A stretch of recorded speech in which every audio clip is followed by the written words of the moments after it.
नमस्कार, श्रेष्ठ यूपी देख रहे हैं आप। मैं हूं आपके साथ हर्ष भारद्वाज। लोकसभा चुनाव के नतीजों के बाद यूपी में हलचल थी। बीजेपी का खेमा बैकफुट पर था और यूपी के लड़कों का बोलबाला दिख रहा था। मगर अब तस्वीर बदल गई है। यूपी में बीजेपी मिशन मूड में आ गई है और हरियाणा के नतीजों ने बीजेपी को ऐसा बूस्टअप किया है कि यूपी में बड़े सियासी खेल की पूरी स्क्रिप्ट तैयार हो गई, जिसका असर दिखने लगा है। लोकसभा चुनाव के जैसे नतीजे सामने आए थे, उसने कांग्रेस के 2014 के बाद से लगातार सिमटते गए जनाधार को यूपी में मानो संजीवनी दे दी थी और अखिलेश यादव को यूपी से बाहर निकालकर राष्ट्रीय पटल पर केंद्र की सियासत का एक मजबूत नेता बना दिया था। लेकिन फिर अयोध्या और कन्नौज में सपा नेताओं का दुष्कर्म जैसे मामलों में घिरना यूपी में बड़े परिवर्तन की ओर लगातार इशारा कर रहा था।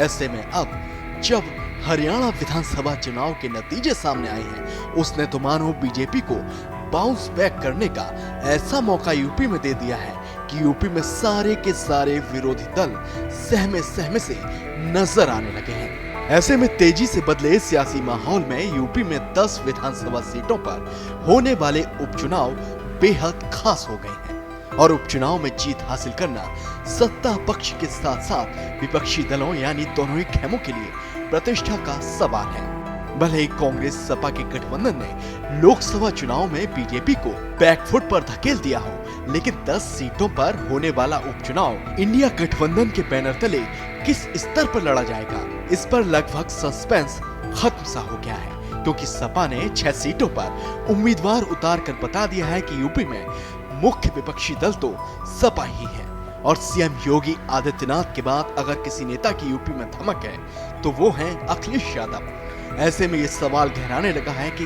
उपचुनाव में क्या बीजेपी पर इंडिया भारी पड़ेगा। इसका सीधा जवाब ये है कि लोकसभा चुनाव की बात अलग थी, विधानसभा सीटों पर जो उपचुनाव यूपी में होने वाला है वो एक अलग मसला है और जिस तरीके से सीएम योगी आदित्यनाथ एक्टिव नजर आ रहे हैं वो बता रहा है कि उपचुनाव का मुकाबला बेहद दिलचस्प होगा।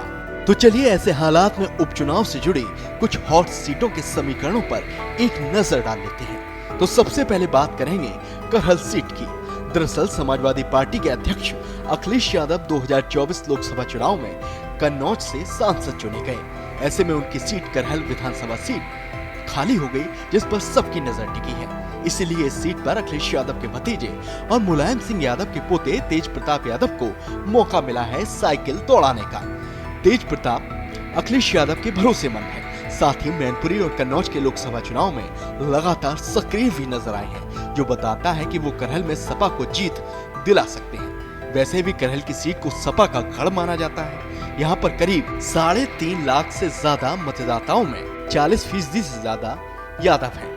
करीब 8 से 10 गांवों में मुस्लिमों की संख्या ज्यादा है। शाक्य, लोधी, ब्राह्मण, ठाकुर और अनुसूचित जाति के मतदाता भी यहाँ पर हैं। इसी तरह अयोध्या के मिल्कीपुर सीट की बात करी जाए तो मिल्कीपुर से सपा विधायक अवधेश प्रसाद 2024 लोकसभा चुनाव में अयोध्या यानी फैजाबाद संसदीय सीट से लोकसभा चुनाव जीतकर सांसद बने थे। ऐसे में अयोध्या में जिस तरीके के नतीजे रहे हैं वो बताता है कि मिल्कीपुर में कांग्रेस सपा के गठबंधन का दबदबा दिख सकता है। इसी उम्मीद से शायद अखिलेश यादव ने अवधेश प्रसाद के बेटे अजीत प्रसाद को मिल्कीपुर से सपा का टिकट दे दिया। यूं तो मिल्कीपुर सीट एससी आरक्षित है, लेकिन इस सीट से जुड़ी खास बात यह है कि यहाँ पर करीब 60,000 ब्राह्मण वोटर्स भी हैं, जबकि ठाकुर वोटर्स की संख्या भी 20,000 से ज्यादा है। तो वहीं दलित वोटर्स करीब 25,000 के आसपास हैं। पासी बिरादरी के वोटर्स यहाँ पर 55,000 के आसपास हैं और मुस्लिमों की संख्या 30,000 के करीब है। ओवरऑल ये सीट बीजेपी और विपक्षी दलों के लिए वोटर्स के लिहाज से 50-50 के संकेत दे रही है और जिस तरीके से अवधेश प्रसाद के करीबी दुष्कर्म के मामले में जेल की हवा काटते दिखे हैं, वो बात इस मिल्कीपुर सीट पर बीजेपी को और मजबूत बना देती है। अब बात आती है फूलपुर सीट की। कांग्रेस की प्रतिष्ठा से जुड़ी सीट मानी जाती है ये। एक जमाने में नेहरू गांधी परिवार का इस इलाके में यानी कि फूलपुर में वर्चस्व माना जाता था, मगर 2022 में यहाँ से बीजेपी के प्रवीण पटेल विधायक बने और अब वो फूलपुर लोकसभा सीट से सांसद बन गए हैं, जो बताता है कि यहाँ पर बीजेपी ने सपा कांग्रेस के गठबंधन के वर्चस्व को चुनौती दी है।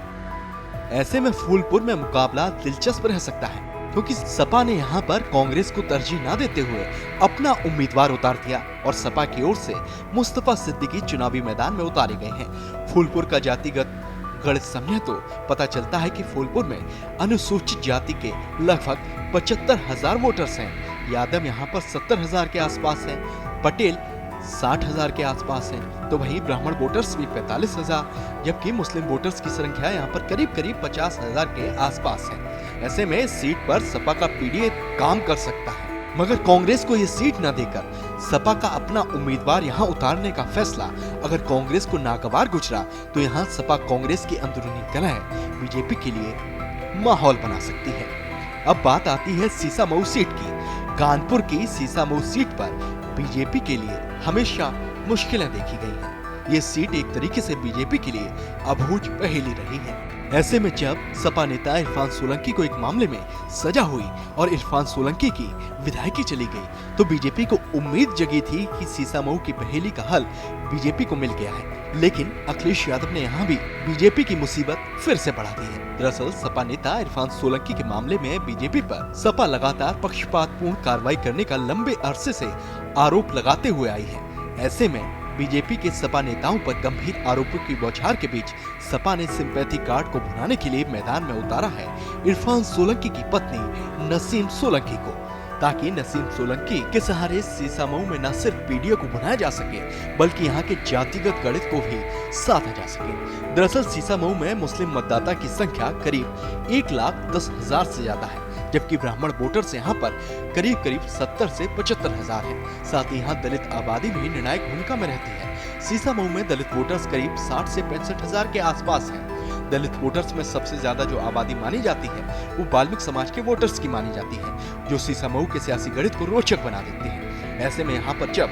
मुस्लिम वोटर्स की संख्या ज्यादा है, जिसको देखते हुए ही सपा का खेमा नसीम सोलंकी पर भरोसा जता रहा है। सपा ने सीसामऊ, मिल्कीपुर, करहल के अलावा कठेरी, मझवा से भी अपने प्रत्याशियों का ऐलान कर दिया है। तो वहीं अभी बीजेपी का खेमा मंथन के दौर में फंसा हुआ है और अपने प्रत्याशियों का फाइनल पैनल बनाकर उनके नामों को आखिरी रूप देने में लगा हुआ है। और सपा के न्हेले पर दहला मारकर बीजेपी का खेमा यूपी की 10 विधानसभा सीटों पर होने वाले उपचुनाव में जीत दर्ज कर 2027 विधानसभा चुनाव के लिए यूपी में अपनी रणनीति को धार देने की प्लानिंग में है। और हाल फिलहाल में जिस तरीके से सीएम योगी आदित्यनाथ विरोधियों पर हमला बोलते हुए नजर आए, वो बताता है कि आने वाले वक्त में यूपी में बड़ा सियासी महाभारत होना तय है।